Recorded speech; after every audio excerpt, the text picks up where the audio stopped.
নমস্কার বন্ধুরা, আরেকটি ভিডিও নিয়ে চলে এসেছি। তো আমি ভিডিওটি প্রথম থেকে শেষ পর্যন্ত দেখবে আমি কি করছি। প্রথমে মিক্সার মেশিনে আমি সাদা সর্ষে, জিরে আর দুটো কাঁচা লঙ্কা দিয়ে আমি ওটা মিক্সিতে দিয়ে ফেটে নেব। তো হয়ে গেল আমার সর্ষে বাটা। তা এইবার রান্না করছি কি দেখে নাও। প্রথমে কড়াইতে আমি তেল দিয়ে দিলাম, তারপর তেলে আমি দিয়ে দিলাম কালো সর্ষে, পেঁয়াজ বাটা।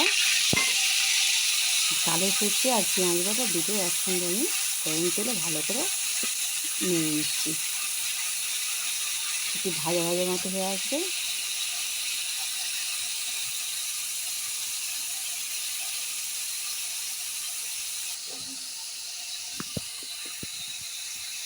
ভিডিওটি প্রথম থেকে শেষ পর্যন্ত দেখবে, তাহলে বুঝতে পারবে আমি কী কী দিচ্ছি। তরকারিতে দিয়ে দিলাম আদা বাটা,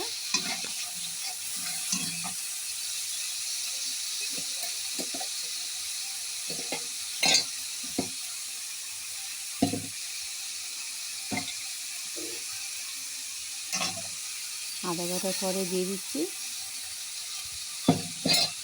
সেই আদা বাটার পরে আমি দিলাম সেই আদা ধোয়া একটু বাটি ধোয়া জল। তারপর দিয়ে দিলাম টমেটো কুচানো, দিয়ে টমেটো কুচানো পেঁয়াজ একসঙ্গে কিছুটা নাড়াচাড়া করে টমেটোটা একটু ঘাঁটা ঘাঁটা মতো করে নেবো। দিয়ে দিচ্ছি হলুদের গুঁড়ো,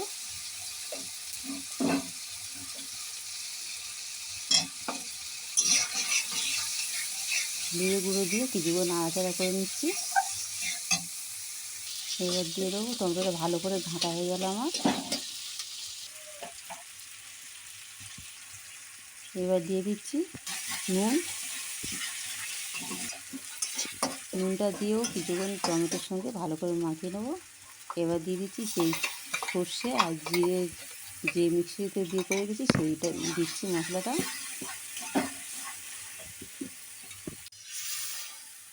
মিক্সি ধোয়া জলটাও দিয়ে দিলাম, দিয়ে কিছুক্ষণ নাড়াচাড়া করে নেবো। এবারে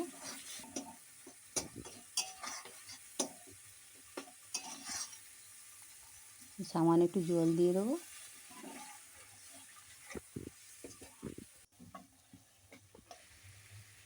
জলটা দিয়ে যখন তরকারিটা ফুটে যাচ্ছে তখন আমি মাছগুলো দিয়ে দিচ্ছি।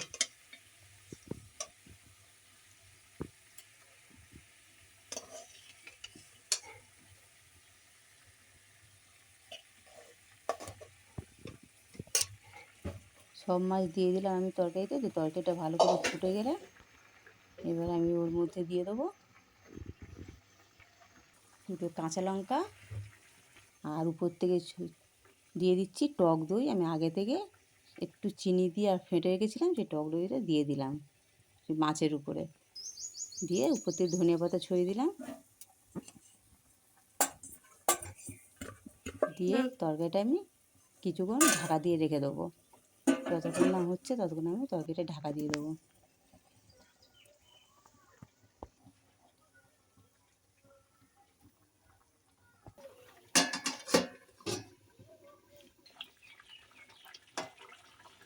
এবার তরকারিটা আমার সম্পূর্ণ হয়ে এসেছে।